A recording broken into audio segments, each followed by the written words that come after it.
बिहान 6 बजे गोसाइँकुण्डको यात्रामा निस्केका थियौँ।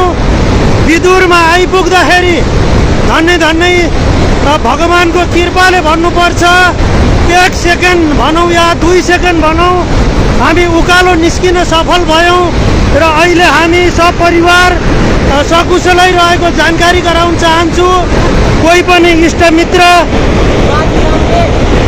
इष्टमित्रहरू के भयो होला भनेर पीर नमान्नुहुन विनम्र अनुरोध गर्दछु। सबैमा राधेश्याम।